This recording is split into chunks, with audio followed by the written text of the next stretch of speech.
Bonjour à toutes et à tous, c'est Hélène de Podcom. Aujourd'hui, on se retrouve pour un nouvel épisode. Nous allons parler des différents projets de l'association AEMCR en compagnie de tous les chefs des projets en cours. Au programme, nous retrouvons Mélissa Yves, chef du projet de la sortie communication, mais également Sacha Garcin, chef du projet de l'agence Hexacom, et enfin Atichi Anser, chef du projet de la conférence. Donc nous allons dès maintenant commencer avec le projet de la sortie communication en compagnie de Mélissa Yves. Bonjour. Bonjour Mélissa, merci d'être avec nous. Merci. Donc première question, peux-tu nous parler un petit peu globalement en quoi consiste le projet de la sortie et quel est l'objectif? Alors, nous, notre projet, c'est vraiment de permettre justement aux élèves de master de marketing-vente en parcours communication de pouvoir voir comment la communication elle est mise en place dans les entreprises, mais aussi dans les musées, parce que c'est un point quand même assez important et ça peut aussi créer justement des nouvelles idées Mhm. pour des étudiants, pour des futurs choix professionnels. Oui, tout à fait. Et donc, quelles ont été vos premières idées, vos premières pistes? Et aujourd'hui, quelles idées vous avez pu avoir? Est-ce qu'elles ont évolué ou non? Alors nous, la première idée qu'on voulait faire, c'était vraiment visiter les coulisses d'une entreprise Mhm. et aussi d'une émission télé comme celle de Quotidien. Oui. Et cependant, on a eu quelques problèmes au niveau de la logistique. Donc au départ, on voulait faire ça sur une journée et on s'est mal concerté avec d'autres groupes, ce qui a causé justement le fait qu'on ne puisse pas aller justement à l'émission Quotidien. Mhm. De plus, au niveau budget, c'était vraiment pas possible. On était à plus de 1 200 €. Oui. Donc pour récolter tout cet argent, toute cette somme, c'était vraiment impossible sur le temps qu'il nous restait. Ensuite, on s'est justement, on a recontacté pardon, d'autres entreprises et on a pu justement aussi, contacter aussi des musées, comme le musée des arts et métiers et le musée de la Poste qui est un musée, privé et donc ce musée-là rentre dans le cadre justement de notre sortie pédagogique qui Mhm. nous permet justement de voir comment une entreprise comme la Poste a pu changer sa manière de communiquer maintenant avec ses nouveaux clients puisque maintenant on sait, que la Poste est moins utilisée et donc ils créent de nouveaux services et donc on voit vraiment tout l'aspect de marketing et de communication qu'ils ont pu mettre justement en place et justement c'est très intéressant de voir un cas concret Mhm. qui marche, évidemment maintenant. Oui, c'est sûr que c'est très intéressant de voir comment la Poste a pu s'adapter au fil des années. Et donc, comment vous êtes organisés? Parce que c'est quand même un projet qui demande de l'organisation. Et donc, comment vous êtes répartis les tâches? Quels ont pu être les rôles que vous êtes attribués, les différentes étapes? Alors, dès le début du projet, on s'est, directement mis, en groupe et on a fait un brainstorming pour savoir qui voulait faire quoi. Pour justement ne pas mettre quelqu'un dans une situation qu'il ne voulait pas être et justement permettre que chaque personne qui avait une expérience ou se sentait plus fort dans une matière, comme la communication par exemple, fasse la communication pour le projet. Donc on a été 3 pour tout ce qui était, contact des entreprises et des musées. Ensuite pour la logistique, il y a 2 personnes qui ont fait justement, tout ça et ensuite on a eu, une personne également qui s'occupe justement de la communication donc pour justement nos ventes, de produits qu'on a pu faire Mmh. et ensuite la communication qu'on va faire après le voyage pour justement montrer à d'autres étudiants, ce qu'on a pu justement, présenter et faire pour vous. Oui. Et juste une petite question, donc les personnes en charge de la logistique concrètement, quels étaient leurs rôles? Qu'est-ce qu'elles faisaient? En gros, elle venait nous aider, nous, pour des questions, par exemple, d'horaire, Ah oui, de d'accord. gestion et cetera. Mmh. Nous, on était vraiment là, pour les contacter, préparer les mails et vraiment ça nous aidait au niveau d'un poids, au niveau, voilà, du travail parce que forcément, cette gestion-là, ça prend du temps Oui, bien sûr. et justement là, on pouvait répondre plus rapidement à la demande et avoir plus de réponses le plus rapidement possible. Eh bien, merci Mélissa d'avoir répondu Merci. aux questions. On a hâte de pouvoir faire la sortie. Donc tout de suite, notre prochaine invitée, Sacha Garcin.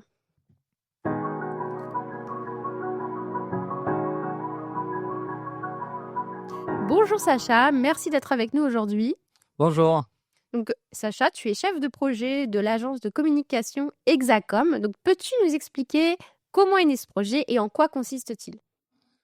Alors le projet, c'était pour, notre master. On devait, choisir un projet pour améliorer, et aller en avant, l'association de master marketing et moi, avec mon équipe, c'était de monter une agence de communication, donc une entreprise junior, heu, donc essentiellement faire un pôle qui puisse, rapporter du revenu, mais aussi de l'expérience au niveau des étudiants. Donc, concrètement, le but de ce projet, de cette agence, qu'est-ce que c'est? Alors il y a plusieurs buts. Au court terme, ce serait de, hem, possiblement, rapporter un peu de revenus Mhm.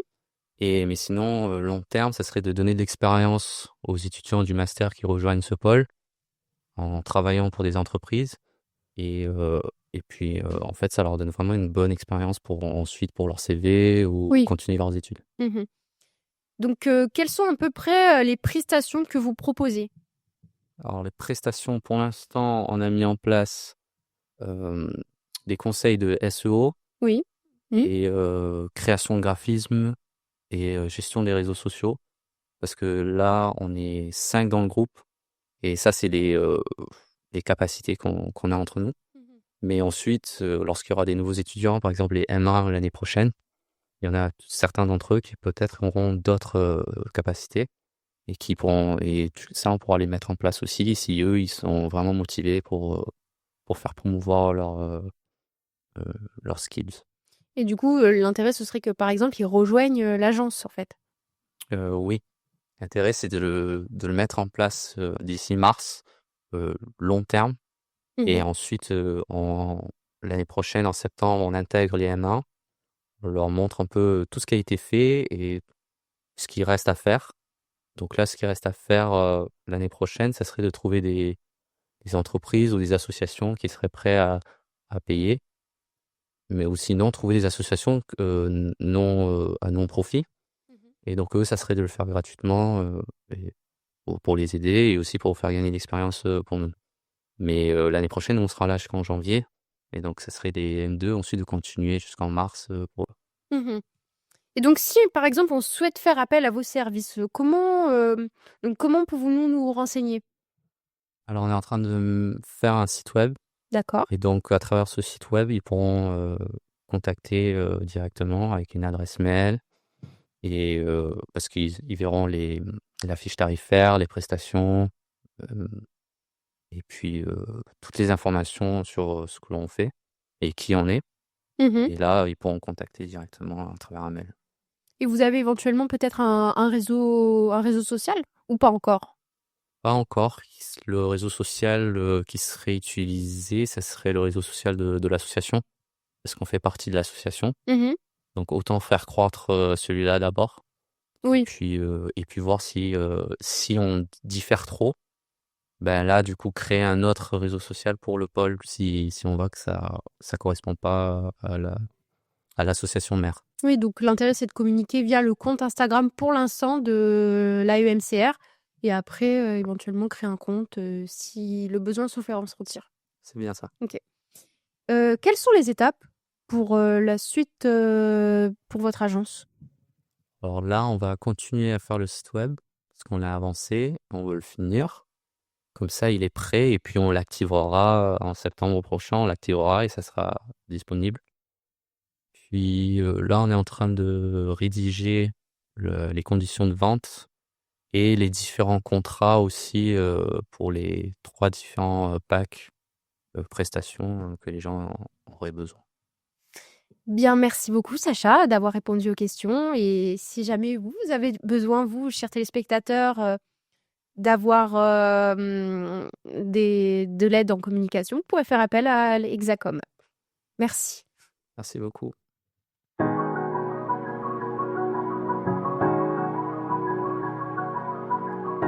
Donc nous retrouvons maintenant Atiché, donc chef de projet de la conférence. Bonjour Atiché, merci d'être avec nous ce soir. Bonjour Hélène, merci pour l'invitation. Donc première question, peux-tu nous présenter le projet de la conférence dans son ensemble et quel est son objectif? Alors le projet de la conférence, comment réussir a pour objectif d'inviter tous les étudiants ou bien les futurs étudiants en master marketing communication à se joindre à nous, accompagnés d'intervenants pour comprendre et réussir à s'insérer dans le milieu professionnel. Très bien. Et qu'est-ce qui a pu vous pousser à choisir ce projet en particulier et pas un autre? Alors, en ce qui me concerne, j'ai choisi ce projet parce qu'en fait, je me suis tout simplement lancé le défi lorsqu'on nous a exposé les différents projets et que j'ai vu celui de la conférence. Je me suis dit pourquoi pas? Pourquoi pas moi? Pourquoi je ne pourrais pas organiser de conférences? Et je me voyais vraiment gérer ce projet-là en particulier et pas un autre. Oui, donc c'était un peu un défi et de te dire, je suis capable donc C'est ça, d'organiser une conférence. c'est ça. Très bien. Et donc, quand aura lieu cette conférence et quels sont les invités?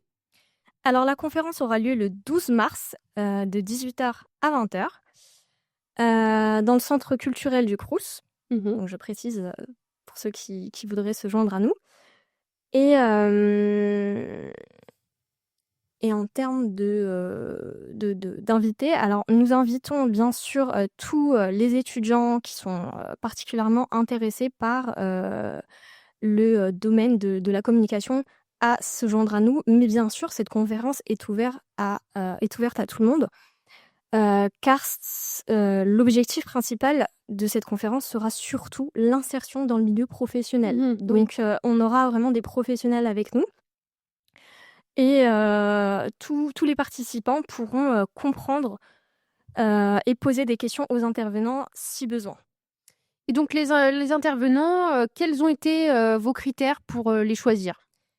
Alors, les intervenants, on les a choisis en fonction de leur poste et on a essayé de choisir un peu des profils diversifiés Mhm. pour obtenir vraiment un ensemble assez homogène et obtenir une conférence assez solide Mhm. également et avoir un maximum d'informations. Par exemple, on a choisi une intervenante étrangère.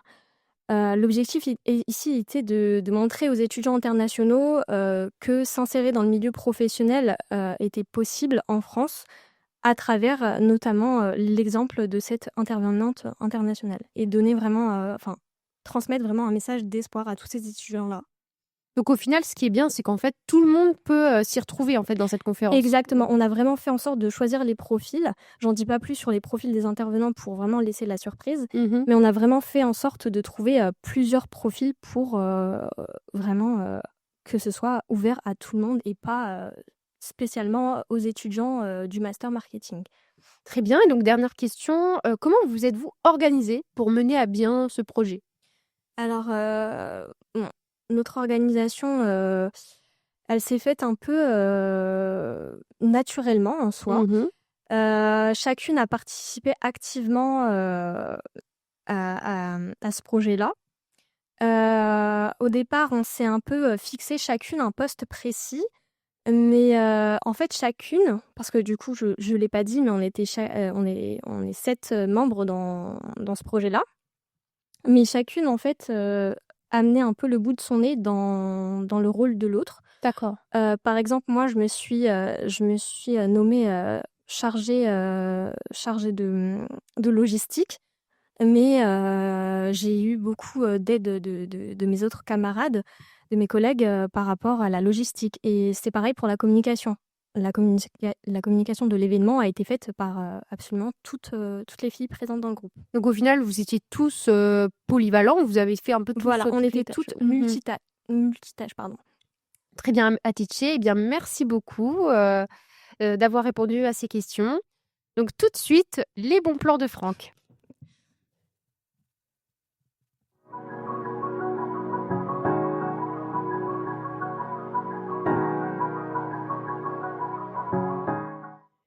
Et c'est Franck pour le bon plan étudiant. Pour clôturer cet épisode, on vous partage un bon plan étudiant, la carte ISIC. Cette carte internationale, qui est reconnue par l'UNESCO, vous offre plus de 150 000 réductions dans plus de 130 pays, que ce soit pour des loisirs, des shoppings ou des voyages. C'est un outil pratique et accessible à tous les étudiants et elle peut être commandée en version numérique ou physique. Vous pouvez retrouver toutes les informations sur le site easyc.fr. Cette carte va devenir votre indispensable.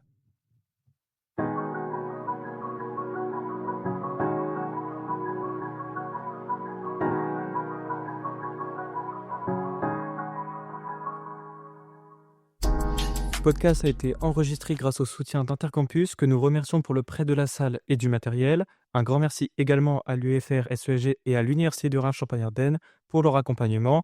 Et merci à vous, chers auditeurs et auditrices, et à très bientôt pour un prochain épisode.